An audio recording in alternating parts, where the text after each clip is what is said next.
How's it going, everyone, and welcome back to Rangers Rundown. Well, they have put together a 7-game winning streak, which is their longest since 2015, when they went on a 9-game winning streak. So, even with Shesterkin out of the lineup, the Rangers are finding ways to put together some wins. Now, tomorrow night, back at home against Colorado, that could be the end of this streak as we know it, or this team could just keep impressing us and pull out another win.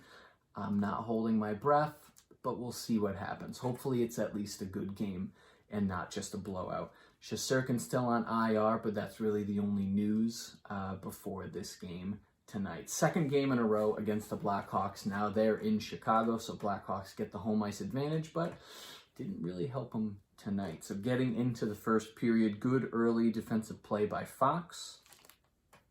The lineup, same as usual. Glossed right over it. Kreider, Zibanejad, Kakko, Panarin, Strome, Hunt, Lafreniere, Hedl, Gauthier, Rooney, Gaudreau, Reeves, Lindgren, Fox, Miller, Trubin, Nemeth, Lundqvist, and Georgiev is in net with Huska still as the backup.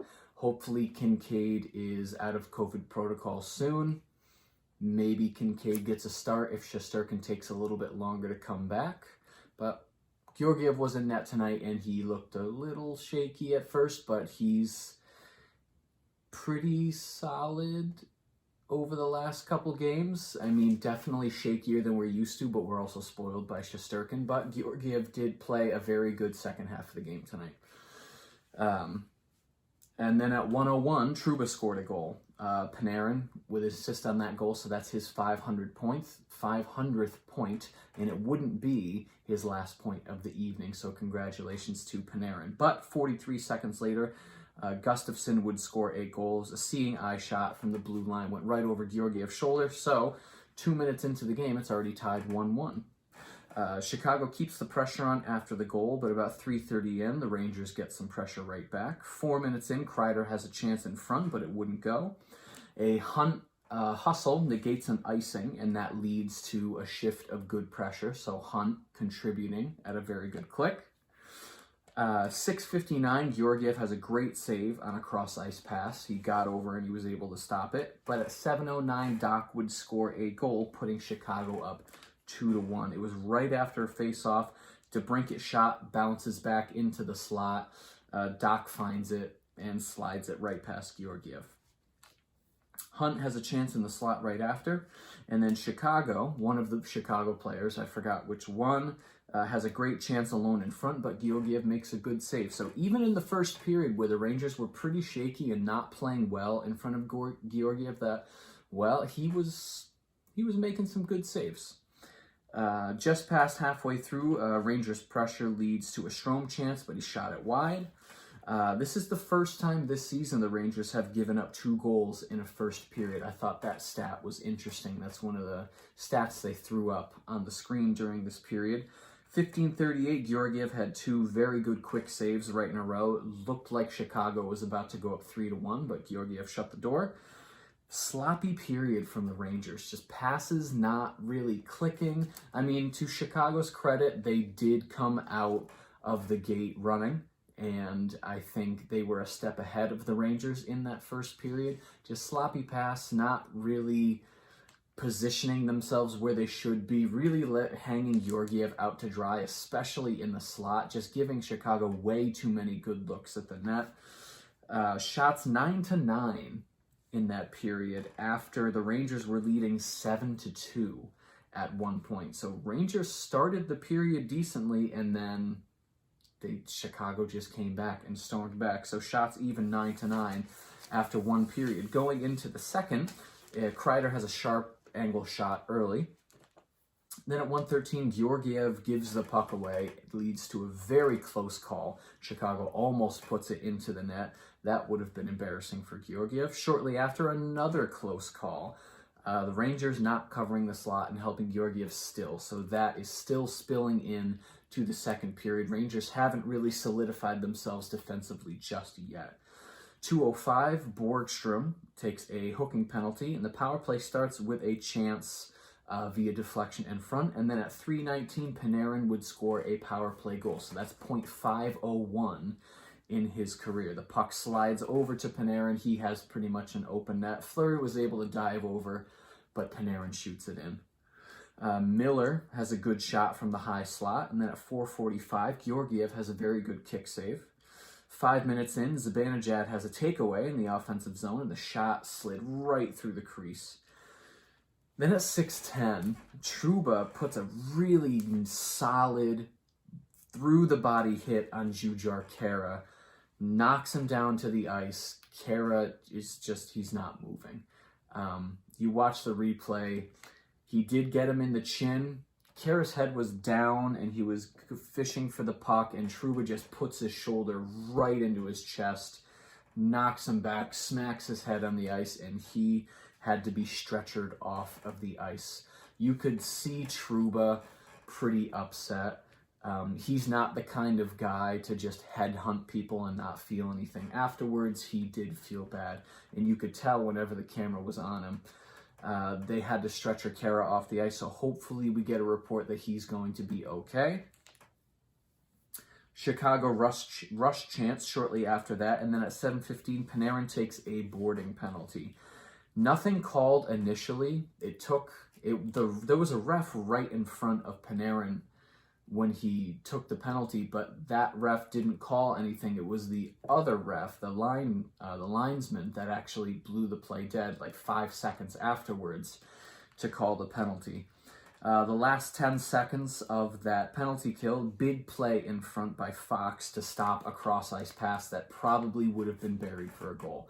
Fox had probably 7 or 8 blocks tonight. He was just a madman blocking shots and passes.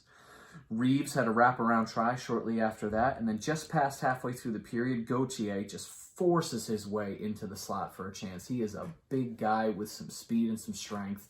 One hand on the stick, fighting off a guy, gets himself into the slot, but still hasn't found that finishing touch that if he finds, that third line's going to be even better than it already is.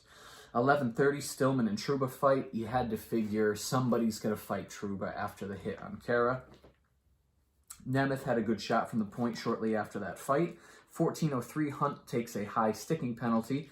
They fail twice to clear early in that penalty kill, but they eventually do clear it. Big shorthanded chance for Zibanejad and Kreider. It was a cross ice to Kreider. Fleury makes it over to the other side of the net to stop Kreider for that shorthanded goal. Just over 3 minutes left. Rangers laying on the pressure with a good shift from the third line. And then at 19:53, Miller takes a tripping penalty. So the Rangers will be shorthanded to start that third period. Shots 13-8 for the Rangers. Rangers passing better, playing better in front of Georgiev. Only 8 shots for Chicago in that second period. So Rangers did find their defensive footing, and they would keep that through the rest of the game. We get into the third period, 1:54 on the penalty kill for the Rangers. It was a good penalty kill pretty much the whole time. Chicago finds a little bit of pressure shortly after that, but it would be short-lived. 3:52, Doc takes a slashing penalty. In power play 1, they move the puck so well. They cycle the puck well. The passes are crisp, right on the tape. They know where each other is. It's just a very good power play unit. 4:59, Kreider scores his 10th power play goal of the season, a deflection goal. Who would have thought? Then at 5:49, Trouba takes a hooking penalty. Georgiev makes a good save on Kane during that penalty kill. A quick whistle helps Georgiev. It hit him in the chest. The whistle is called, and he bobbles it out. So Blackhawks didn't like that. But Rangers kill it off 4 for 4 on the penalty kill tonight. Halfway through the period, Chicago puts on a little bit of pressure, but at 12:10, Rooney would score a goal, and this is a 7-game point streak for Fox. 7 games. I think it's got to be 9 or 10 assists and a goal over these last 7 games. He is just playing out of his mind. He leads defensemen in probably several categories right now. Reeves, a between the leg pass to Fox, who sets up Rooney in the high slot, just gets it past Fleury. Third line has a good shift shortly after, so the Rangers not slowing down, keep putting out the pressure. Chicago pulls the goalie with about 3.5 minutes left, and then at 16:50, Panarin scores his second goal of the game, an empty netter. 17:08, Strome and Carpenter fight. Carpenter had a questionable hit on Hunt that sent him into the boards, and Strome just saw red. He went right at him, dropped the gloves, just start attacking him like a madman. Then at 18:41, Gaudreau would score a goal off of a Reeves shot and then rebound. So Reeves has 2 assists tonight, his second 2-assist night of the season for Reeves. So that fourth line did some damage in this fourth period, and that's what we need. We need all 4 of these lines to cycle through, and all 4 lines did end up doing some damage tonight. Stats by the end of the game: shots 30-26 in favor of the Rangers, so out shooting their opponent. That's what we want to see to get that stat a little bit better. Faceoffs 44.1. Rangers are always going to be in that 40% range for faceoffs unless they're playing Toronto. Power play went 2 for 2, so power play 100% efficiency tonight. It was really good. 2 for 2 on the power play, 4 for 4 on the penalty kill. So the special teams for the Rangers tonight were perfect. No blemishes. It was great. Hits 39-29 in favor of the Rangers. Blocks 16-10 also in favor of the Rangers. The trivia question of the evening. Obviously, Panarin got to 500 points tonight in his career. Who was the last Rangers player to record their 500th point as a member of the Rangers? And I'll give you a second. My guess was not correct. I guessed Rick Nash, but it was not Rick Nash. It was Marian Gaborik back in 2010. So there you go. Rangers are back in action tomorrow night at home against the Colorado Avalanche, a team that is playing well. You got to think Rangers have to go home tonight, so they probably don't get into New York until very early in the morning. They go home, they sleep, and then it's game time again. And if Georgiev is in net for the second night in a row, tomorrow might not go so well. I think the Rangers have to play very defensively tomorrow night if they are going to eke out any sort of win.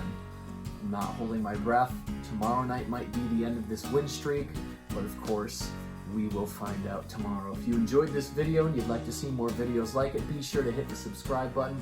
Thank you so much for watching, and I will see you in the next rundown.